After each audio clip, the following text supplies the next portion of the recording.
abiding daily is one of the biggest things you can do to prepare for something like this. In hard times, which will come, we're promised that, we have a strong foundation to lean on with all the conflict that's going on right now in all the opinions that are swirling around and all the lies and stuff. It's so comforting to have truth. You know that you have a solid foundation, right? And that your faith can't be swayed. Right now for us, it's war, right? But I feel like it can be any battle in life. For everybody, it's different. But just preparing yourself spiritually for that.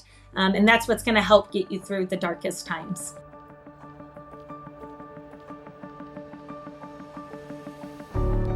As the culture turns its back on God, many Christians are missing out on the fulfilling life God has for His people. That's why we created the Innerfire Podcast. Join me, Andrew Carroll, and my dad, Scotty, as we confront modern complexities with timeless truth so that you can be equipped to live out the Word. We hope this podcast is a blessing to you.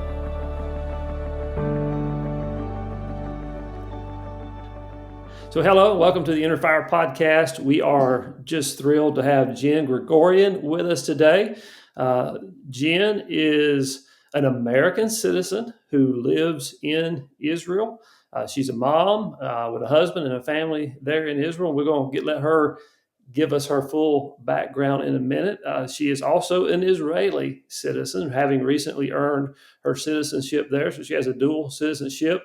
And for our purposes today, we just want to chat with Jen about what it's like to be in a war zone and to be a Christian and to be trying to live out her faith there in the midst of the circumstances that have been thrust upon them. And so, Jen, welcome to the Innerfire Podcast. We're just so thrilled to have you today. Hey, thanks so much for having me. So how did a Texan who went to school in Nashville wind up in Israel and wind up becoming an Israeli citizen? Yeah, so a little bit about me. So I am from the great state of Texas and was born into a Christian home.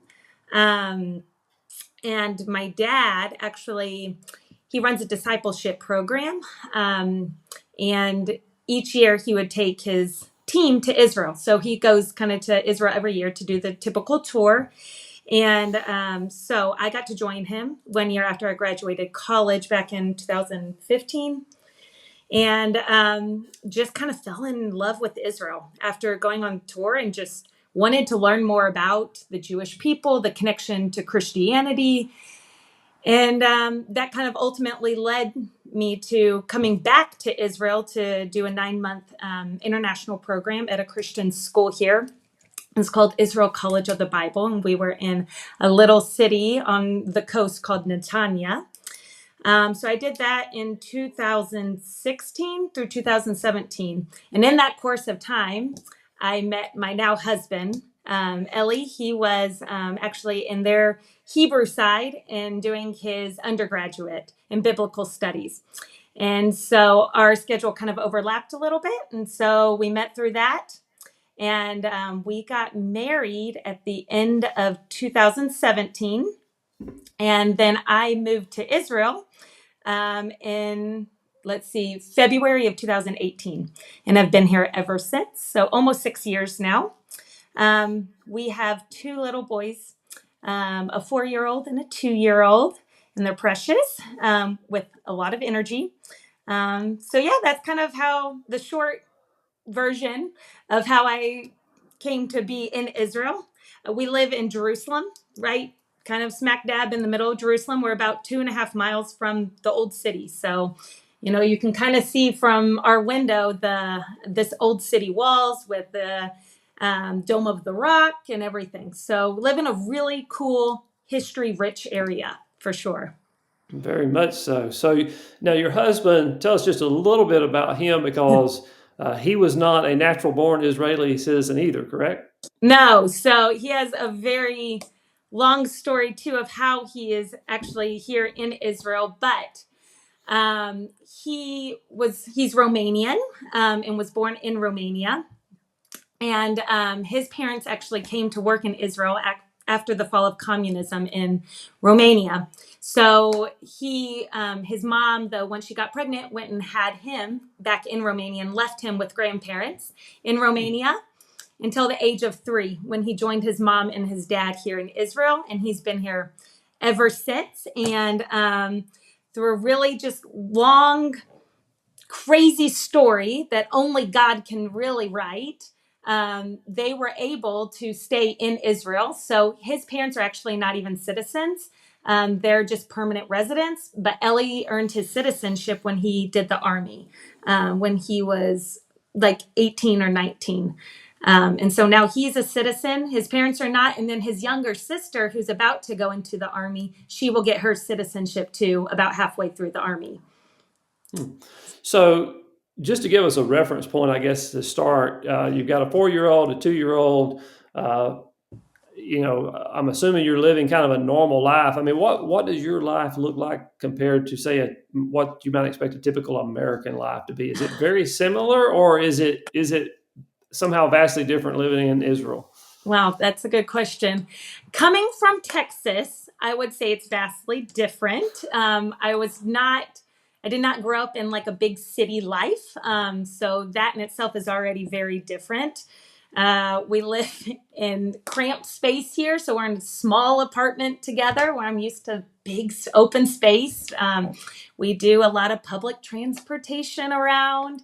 Obviously, everything is mostly in Hebrew here. So that's a whole nother layer of just something that's different. But I would say on the day-to-day basis, I mean, I'm a stay-at-home mom. I'm here with my kids. We go on play dates. We are at the house a lot. So I'd say as a typical stay-at-home mom, it's probably about, average. I understand. Yeah, we're all very similar in some ways. Different languages, different cultures, but we're all still human. And what I have found is a lot of time those mom-kid interactions and how that happens is there's a lot of similarities, even though there are cultural differences. So For sure. We appreciate that. So you are there in Jerusalem, in Israel. Obviously, we know there's a major conflict going on there. And that's what we want to really dig into a little bit. So can you just tell us, October 7th, I mean, what was that day like for you? And just what was your experience on that day? Yeah, so let's jump back to October 6th. This kind of season was the end of what they call the high holidays. So we had just gone through Rosh Hashanah, which is the beginning of the new Jewish year, Yom Kippur after that, and then Sukkot, which is like a week-long festival. So October 7th was the end of the holidays. It's called Simchat Torah. And that's when they actually finish reading all of the Torah, the 5 books of the Bible, the first 5 books of the Bible in the synagogues. And so it's a big holiday as well. So we had the night before done our big kind of feast dinner for Shabbat. And then I had actually in the middle of the night, my 2-year-old was having trouble sleeping. So I came out in the living room and was with him just out in the living room. And at about 8:30 in the morning, I heard our sirens start going off. Now, it didn't really alarm me in the moment because we do have sirens every once in a while for holidays or memorials, that kind of stuff. So sometimes the sirens do go off. And so I just immediately got up and I went into our bedroom to my husband. I said, Ellie, do we have a siren today? Is that for the holiday or what's going on? And he was like, no, we just need to go and we need to get in the mamad. And the mamad is our bomb shelter. And he's like, you need to get the kids and get into the bomb shelter right now. And so I grabbed my youngest, and our bomb shelter is actually here in our apartment. Actually, almost all apartments, newly built apartments, actually have to have a bomb shelter all in them. So every apartment has their own bomb shelter. And so I went and I grabbed my 2-year-old. We went into the bomb shelter where my 4-year-old was sleeping, and just kind of sat in there and just trying to wake up and figure out what was happening around us. We've had sirens go off here for rockets before, but only once since I've been here, and it was only one time. So we don't get them a lot in Jerusalem. So at that point, I was just trying to figure out what was going on. Of course, you're calling family, you're calling friends, anybody you know, making sure that everybody is in bomb shelters and everybody's okay. And so you stay into the bomb shelter for about 10 minutes after the siren goes off. And so after that, we just obviously turn on the news and try to figure out what's going on and what the situation is. It being a Saturday, that is actually our church day here. And so we were supposed to be going to church. And my husband works at our church. And so he had to start like figuring out what was going to happen with church. And so he pretty much got on the phone with his people and then left and got his family and brought them over here. So his mom and dad and sister came over here with us to kind of be with us. They also live in an old apartment building that only has a public bomb shelter at the bottom. So every time a siren goes off, you have to go all the way down to the basement and then you can come back up. So it's a public one. It's not like ours that's here in our apartment. So they came over here to be with us. So Ellie was gone most of the day. And the rest of the day was really just, we had the news on and just trying to figure out what was happening. Like I said, we've had a lot of, skirmishes, things with the South. Getting rockets from the South is not new. And so we were just trying to figure out, and obviously it's just confusion. And so we're hearing that Hamas has taken over the little communities near the border. We're hearing that. We're hearing people on the phone with the TV anchors saying, they've killed my mom and daddy. I'm looking at them. They're in my house. What am I going to do? And then the phone just go dead. So you have like that stuff going on. And you're almost in denial, right? Like trying to figure out how this happened, what's exactly happening. So I kind of just feel like the whole day was just a big blur of trying to also keep the kids nice and calm and try to make it as normal as possible for them. And we were also in and out of our bomb shelter, I think maybe 6 to 8 times throughout the day with sirens going off, which is by far the most Jerusalem has had in a very long time. So that was kind of our wake up to October the 7th. It's amazing how one day everything can be completely normal. And then you wake up and then life has just been completely different since that morning.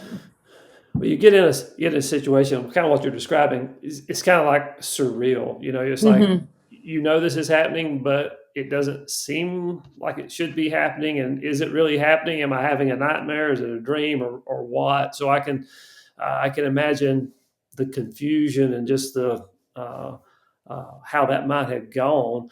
So I'm assuming as a day went on, it kind of became a lot more clear as to what was happening and what the Israeli response was. And so did anything change? Like as you got into the evening and kind of the reality of everything began to set in, kind of what was that like and what was the thinking there? What might be tomorrow or how is this going to change things as far as what your thinking was?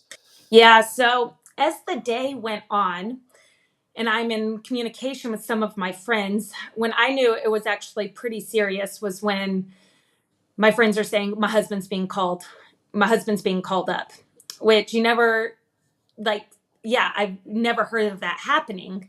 They'll sometimes go to reserve duty to do 1 or 2 things, but for all of this mass call of the reservists to come up, we kind of knew something big was really happening. And so at that point, it's just trying to deal with how are we going to help families get their husbands off? What do they need? And also we just didn't know how many terrorists actually got in, where they were in the country. Did they make it further? Still late into the day, they actually had control over many of the communities in the South. They were still fighting them in the South. So as we're doing that, we're just receiving, bits and bits of information. And also with my husband not being home, I'm sitting here trying to figure out, the news is in Hebrew. So my Hebrew level is very small. And so, I'm going off of like pictures and just words that I know, and then just trying to find anything in English or finding out from friends what's happening. So yes, definitely by the end of the day, actually early on in the day, our prime minister came on and just said, we are in war. Like, we are in war. He made the declaration right then. And so we knew that it was serious and whatnot. But just trickling of information just started to come in throughout the day of how serious the situation was. Because like you said, it was so surreal in the moment in the morning. So yeah, definitely by the end of the day, we started to get a better picture of what happened and what Israel was starting to do as a response. Right. So since October the 7th, you said your routine was probably more or less like a lot of American routines with a stay-at-home mom and a couple of kids. How has that changed, or how has this impacted your daily routine there? Yeah, so definitely at the beginning, we're just still trying to gather information and everything. We were obviously pretty scared and stayed very close to home and close to a bomb shelter. And everything, just life kind of stopped, no, hardly any businesses were open. It was just very heavy. You could feel the sadness kind of kick in, just as everybody's starting to process what happened.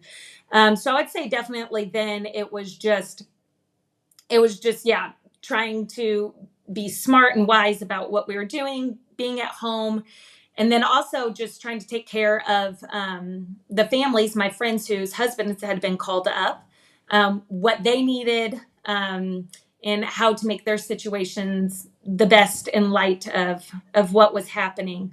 So that was kind of like the first, I would say, like week was pretty much just, we were just homebound and just kind of just taking in news and trying to figure out what was happening.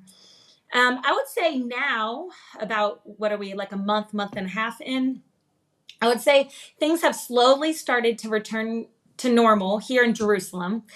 Now, that is not the case for much of the country, but here in Jerusalem, a lot of things have kind of started opening back up, and people are slowly starting to get back into, the normal routine of things. And so I would say my life now looks pretty much the same as it did pre-war, but just with a lot more concern, and a lot more thinking. My friend and I were at the zoo the other week, and we had to sit there and we had to think, okay, wait, if a siren goes off now, what do we do? Like, where do we go? What do we do with the kids? So you're like always got that in the back of your mind. Yeah. You're starting to like think of these situations. And then just taking care of, like I said, my friends that don't have their husbands around. So we're doing a lot more of that, taking them in, giving meals, having them over, just to, do more like community kind of living, if that makes sense. There's a lot more of that going on. People just wanting to be together. So yeah, that's what I would kind of say. Kind of more normal now, but. So how, you've mentioned your friends a few times, and several of them have had their husbands called up. Now, are these people that are in your church or just in your local community, or what's your connection with those people? And from a faith perspective, do you feel a responsibility to serve them because of your faith, or what's the connection there, and how are you serving them?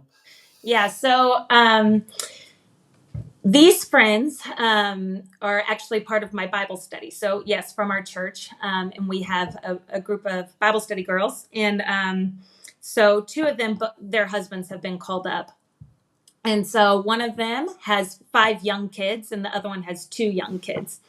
And so I would say, I don't even think I feel like a responsibility. It's just being a good friend, right? Like, you see the need, you see how drastically their lives have changed. And so it's just reaching out to them and being available in any way that I can be. So yeah, I would say definitely just trying to take care of my friends in general, but they do come from the church. We've got a very close community with our church here. So I am close with those girls. So how large is your church there?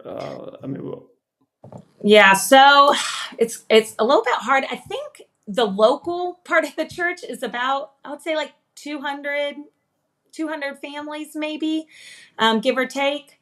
But our church actually, most of the time, we have a lot of tourists because obviously a lot of people come to Israel, a lot of Christians, and want to experience the church. And so I would say typically we have a few bus loads of groups that will come every service. So it feels much larger than the actual like local congregation. But it is like, I think one of the biggest in Israel, actually.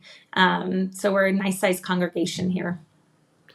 So from a church perspective, how has the conflict maybe modified what's happening at church, or how you see people responding with their faith? I mean, is it, I would think just that it certainly would cause people to pray more, to, as you already said, kind of come together as a community more. Mm-hmm. What are you seeing happening in your church from a spiritual standpoint?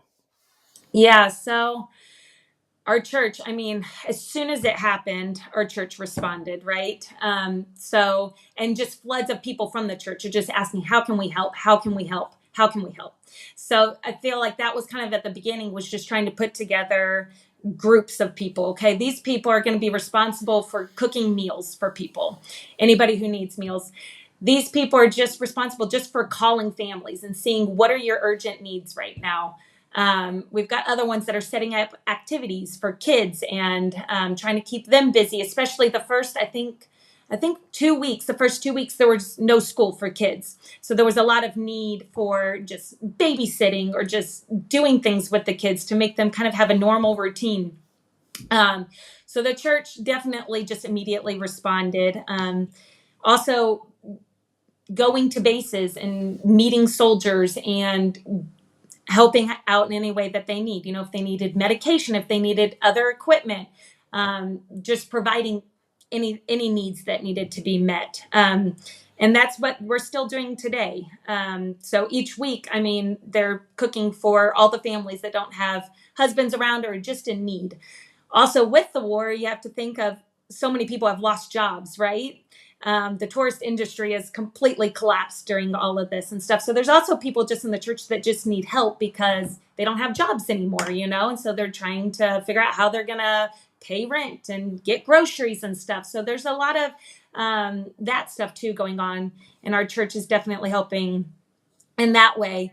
So on staff at our church, we have our main pastor, and then under him we have 3 guys. So my husband being one, and then 2 other guys. And 2 of the guys were called into Miluim, like reserve duty. And our main pastor was actually gone during the start of the war. So it was just my husband who was up at church. So obviously he gained a whole bunch of responsibility during that time. But I would just say that everybody just came to help in some sort of way. Like you said, just the community and the unity has been quite incredible to witness, for sure. And obviously there's a bunch of prayer meetings and just coming together. But we are able to meet at our normal church time now. So we kind of feel back to normal in that. But yes, the response was immediate from the church. So I'm sure the moms that are listening to this are wondering how are the kids responding? Yours are pretty young, 4 and 2, but I have found that kids are very tuned into what's going on, and obviously you've got a lot of friends that have kids that I'm sure that are a little bit older. How are they responding to this? Yeah, so I think there's a really big spectrum of where the kids kind of fall and have been impacted by this. Speaking personally, my kids, they kind of know what's going on and kind of not. They know that there's this thing called war going on and are curious into what that is and, why do bad people want to hurt us? And so those are like conversations we get to have.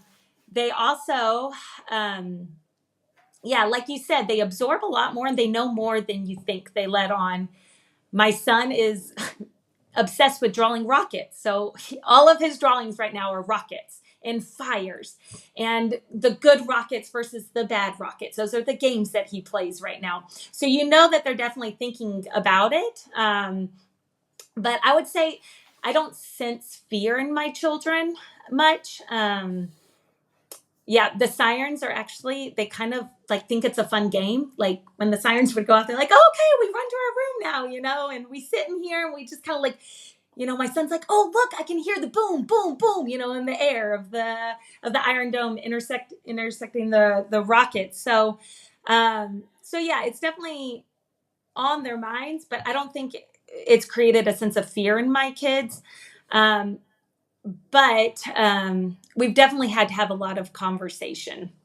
I know that, my friends whose husbands have been called up, their kids, it's a little bit different of a situation because daddy's gone now, right? And so one of my dear friends, her daughter, who's also my son's age, 4 years old, was convinced and said, Mommy, I know daddy's going to die. Like bad men are going to come and they're going to kill him. They're going to kill him. Mm. So kids are just kind of all over the spectrum for sure. And it's our jobs as moms, right? To kind of parent through that. So we've had, the church has also kind of opened up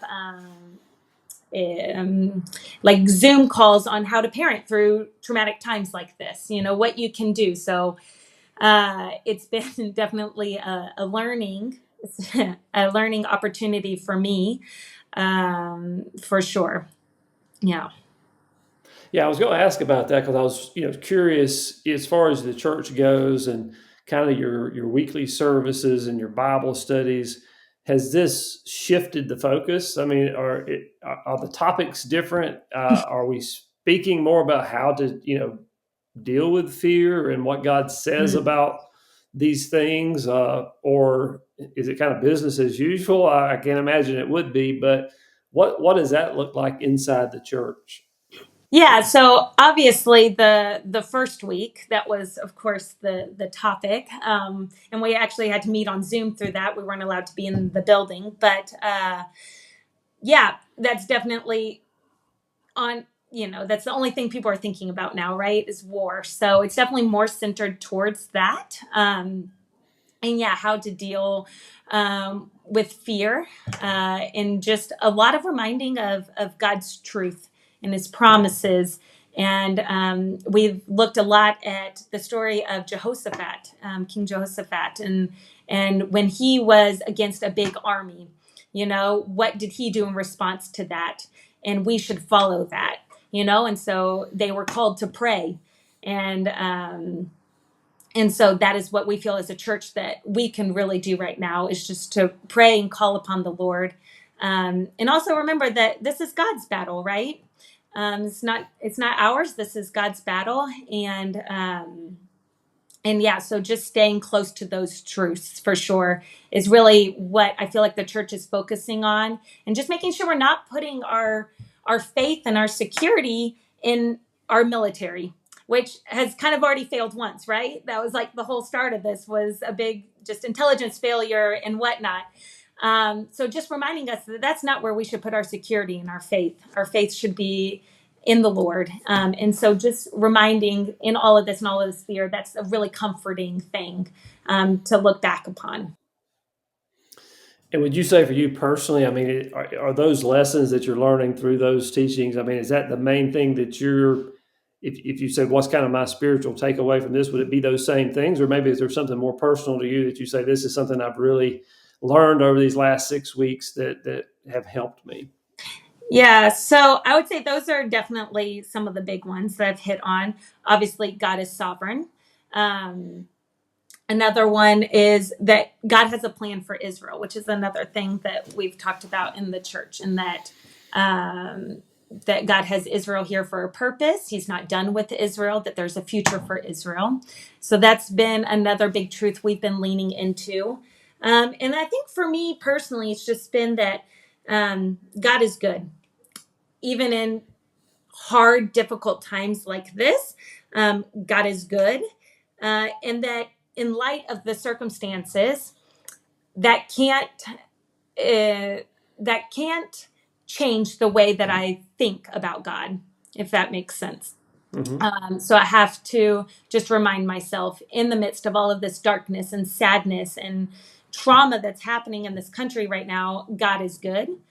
We might not know exactly how that is right now, in the midst of all of this, but just trusting and believing in that. So as an American citizen, obviously you're still an American citizen.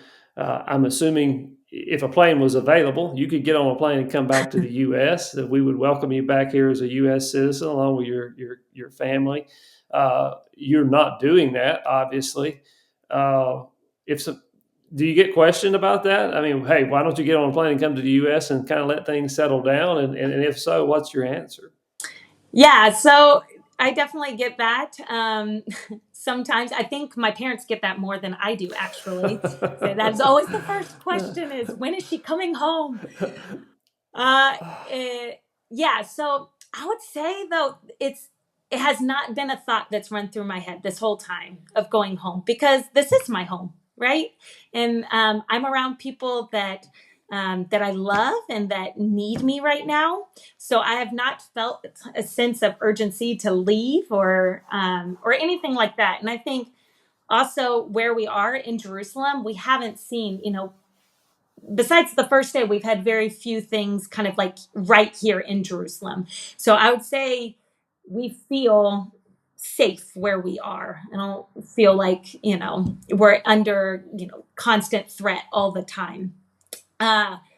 So yeah, I would say that it's definitely a question I get a lot, but my answer is Israel's my home. I need to be here. God has me here for a reason. I'm not going to just run away. And also, what would I do in the States? Just sit around? I don't know. So I think that God has me here and I'm needed here. Well, we had the pleasure of working with your mom some, and we had this discussion with her. I'm sure if you were there, she would find something for you to do. That is true. But to your mom's credit, she understands that is your home. Although as much as she would love to see you back in Texas, especially during this conflict, she knows that God's got you there for a purpose, and that your calling right now is to be there and to help the other families that are in your church and to serve them. And who knows what, God's got for you there in the coming days. But she recognizes that. So I'll definitely give her some credit for that, because that's tough on moms when their kids, no matter what age they are in a potential situation where danger could be lurking. So, right. Well, so I guess to take your situation and kind of think about America a little bit, thinking about where you grew up there in Texas, maybe some of the communities you lived in around Nashville when you were here. What would you say you've learned through this that they need to be thinking about and applying in the American situation? What do we need to learn from this? I think I would say to be prepared, right? Spiritually prepared for battle, right? You just don't go into battle without being prepared, right? So, and I think that that's true on a spiritual level, that God calls us to abide with him daily, to remain in the vine, because in hard times, which will come, we're promised that, we have a strong foundation to lean on. And so I would just say that abiding daily is one of the biggest things you can do to prepare for something like this. So that when these times come, you have your promises and your truth that you can hold on to. I think especially with all the conflict that's going on right now, and all the opinions too that are swirling around, and all the lies and stuff, it's so comforting to have truth, right? To go back to the Bible, to go back to our truths, and to know those, right? So that when you're up against people saying this and that, you know that you know that you have a solid foundation, right? And that that your faith can't be swayed. And so I think it's just preparing. And yes, right now for us it's war, right? But I feel like it can be any battle in life, any trial. For everybody, it's different. But just preparing yourself spiritually for that, and that's what's going to help get you through the darkest times. Well, speaking of truth and lies, you have an opportunity here maybe to tell us something that we don't know.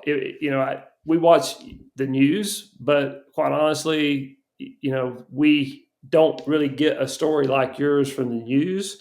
All we hear is what's going on with the conflict, the politics around it, and who knows if you're getting an accurate story there. Is there anything you would want us to know about the circumstances there on the ground or the conflict in general that you would just like for Americans to know? And I know I'm kind of catching you off guard maybe with this one, but is there anything that you can just think of and you say, hey, this is something y'all really, really should know that you might not be getting from the news? I think I would have to really think and choose my words carefully. I think I will say this, that I know that there's a lot of confusion between Palestinians and Hamas. And are they one and the same? And I would like to say, no, absolutely not. Not every Palestinian is a part of Hamas or any of the terror organizations. There are many Palestinians, Arabs and Jews that just want to live peacefully among each other. So I do want to say that this is definitely the terror group that we're fighting against, not all Palestinians, not all Arabs. And being in Jerusalem, we live in a very mixed community. I mean, I had to go for a small operation in the hospital during the war, and everybody that took care of me was Arab, speaking Arabic.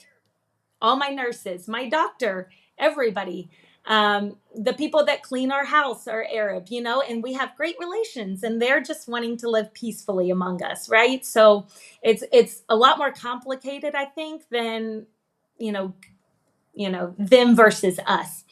There's a lot of people in the middle too. So that's probably the one thing I want to shed light on, is that yes, this is definitely something to do with a terrorist organization and not a people group, if that makes sense. Yeah, absolutely. And I appreciate that, because it's, the world we live in, as you said, is polarized, and people paint with really broad brushes. And if you take any particular group, what I find is that when you boil them down to two individuals, they generally get along much, much, much better, and they want very, very similar things versus what you hear spoken of on the news when they're speaking in large groups. And so, I think that's important. And I think, the 24/7 news cycle tends to put people into buckets, whether it's Jews and Arabs, Palestinians, Hamas, white, black. It doesn't really matter what ethnic or social group you're talking about. The social media frenzy and the news cycle tends to pit those groups against each other. So I appreciate you saying that, because you are living amongst them there, and that's the reality that you see. And I think we all see that. Here in the U.S., race relations have not been great over the last few years. If you listen to the media, right? But all of the African Americans that I have that are friends and that we interact with, and people that I don't know that I even see on the street, we get along great. Right. So it's like, where is this great problem that everybody is calling out? And I know there's some undercurrents and things there, but it's good to remember we all are people. We're all created by God, and so. Anyway, I appreciate that. So we're kind of winding down here. I want to be sensitive with your time. What, I guess, we hear a lot, like I said, on the news, but from an American perspective, what can we do to support you, to support your church? How can we pray for you as Americans? Because I think I speak for certainly the American church. We support Israel. We support you. We support the efforts that you're doing there. We want to stand with you. We want to pray with you. We want to pray the right way. So what can we be doing? Yeah, I think obviously the big one is prayer, right? Prayer is powerful. So we really just need constant prayer for us. Praying for families, obviously, that have husbands called up right now. Praying really for the salvation of the Jewish people, right? They need to know Jesus at the end of the day, and that's the best thing that we can pray for, is for their salvation. I think also God calls us to pray for our enemies at this time. So praying that the enemies would come to know him and would lay down their weapons and stop. I think that's obviously the best possible outcome that could happen from any of this, right? And God is a big God and he can do miracles. He can do that, right? We just have to have the power to believe. So praying for the Jewish people, but also for the Hamas terrorists, and praying that they would come to know God some way miraculously through this. I think as a church here, just being a light in the midst of all of the darkness, being a source of hope and a source of truth for the people is a big one. I think also, as we're starting to find out, this is probably going to be a long conflict, right? A long war. And so we've been going strong. The church, I know, has been going strong since day one. And so really just pray for stamina and for strength for them, as this might carry out months longer. It could be years. So just for stamina for the church, just being able to continue to provide for people and help out in any way possible. So I'd say those are some of our big prayer requests. And then second, I think just being a voice for Israel, just standing with Israel, just like you said, standing up for truth in this, I think is a big one. And I think there's a lot of people who are just not that are just misunderstood. They don't really understand what's happening here. And so I think a lot of people just get educated, learn about what this conflict is, what the Bible says about it, and how as Christians we're to respond to this. So that's what I would say are kind of the biggest way that my fellow Americans can help out. Well, that's great. I certainly appreciate you sharing that. Just appreciate you taking the time to get on and chat with us. It's been great to just kind of learn the situation there and what you're dealing with and how you're dealing with it and how your faith informs all that and how you're living out your faith, even in the midst of a war that's playing out around you. And so just thank you so much. And we certainly will be praying for you and your family and your church and Israel as a whole. And again, just thank you for being with us today. Thank you. Thank you for having me. I appreciate it. God bless you. Thank you so much. So we thank all of our listeners for joining us today. Hope you've been educated somewhat on what's going on there in Israel with the church and how you can better support the church there in Israel and pray for Jen and her family and the church at large.